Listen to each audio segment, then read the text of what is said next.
Hosakote taluk Nandagudi police ಠಾಣೆಯ ಮುಂಭಾಗದಲ್ಲಿ ಮಂಗಳವಾರ ರಾತ್ರಿ 3 ಅಂಗಡಿಗಳಲ್ಲಿ ಕಳ್ಳತನ ಮಾಡುವ ಮೂಲಕ ಕಳ್ಳರು ತಮ್ಮ ಕೈಚಳಕ ತೋರಿಸಿದ್ದಾರೆ.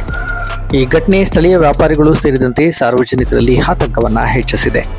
ಹೊಸಕೋಟೆ ಚಿಂತಾಮಣಿ ಹೆದ್ದಾರಿ ಬದಿಯಲ್ಲೇ ಇರುವ ಪೊಲೀಸ್ ಠಾಣೆಗೆ ಕೂಗಳತೆ ದೂರದಲ್ಲಿರುವ 3 ಅಂಗಡಿಗಳಲ್ಲಿ ಕಳ್ಳತನ ನಡೆದಿರುವುದಾಗಿ ಸ್ಥಳೀಯರು ತಿಳಿಸಿದ್ದಾರೆ.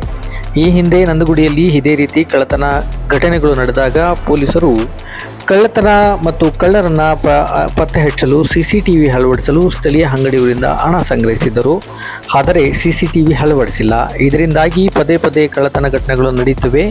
ಹೆದ್ದಾರಿ ಬದಿಯಲ್ಲಿ ದೀಪಗಳನ್ನು ಅಳವಡಿಸಲು ಸ್ಥಳೀಯ ಗ್ರಾಮ ಪಂಚಾಯಿತಿ ಅಧಿಕಾರಿಗಳು ವಿಫಲರಾಗಿದ್ದಾರೆ. ಬೀದಿ ದೀಪಗಳು ಇಲ್ಲದ ಕಾರಣ ಕಳ್ಳರು ನಿರ್ಭಯವಾಗಿ ಅಂಗಡಿಗಳಲ್ಲಿ ಕಳ್ಳತನ ಮಾಡಲು ಅವಕಾಶ ಮಾಡಿಕೊಟ್ಟಂತೆ ಆಗಿದೆ ಎಂದು ಆರೋಪಿಸಿರುವ ಸ್ಥಳೀಯರು ಈ ಪ್ರಕರಣಗಳಿಗೆ ಕಡಿವಾಣ ಹಾಕುವಂತೆ ಪೊಲೀಸರನ್ನ ಸ್ಥಳೀಯರು ಒತ್ತಾಯಿಸಿದ್ದಾರೆ. ಹೊಸಕೋಟೆ ತಾಲೂಕು ನಂದಗುಡಿ ಹೋಬಳಿ ಪೊಲೀಸ್ ಸ್ಟೇಷನ್ ಗ್ರಾಮದಲ್ಲಿ 3 ಅಂಗಡಿ ಕಳ್ಳತನ ಆಗಿದೆ. ಅದೇ ಪೊಲೀಸ್ ಸ್ಟೇಷನ್ ಮುಂಭಾಗದಲ್ಲಿ ಕಳ್ಳತನ ನಡೆದಿದ್ದು ಈ ಹಿಂದೆನೂ ಸಹ 3 ಅಂಗಡಿ ಕಳ್ಳತನ ಆಗಿತ್ತು. ಈ ರಾತ್ರಿ ಮಂಗಳವಾರ ರಾತ್ರಿ ಕೂಡ ಆಗಿದೆ.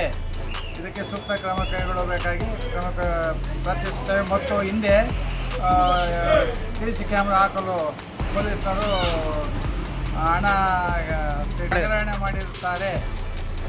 ಆದರೂ 2-3 ಸಾರಿ ಕಳ್ಳತನ ಆದರೂ ಪೊಲೀಸರು ಯಾವುದೇ ಕ್ರಮ ಕೈಗೊಂಡಿರುವುದಿಲ್ಲ. ಮುಂದಿನ ದಿನಗಳಾದರೂ ಸೂಕ್ತ ಕ್ರಮ ಕೈಗೊಳ್ಳಬೇಕಾಗಿ ಪ್ರಾರ್ಥಿಸುತ್ತೇವೆ.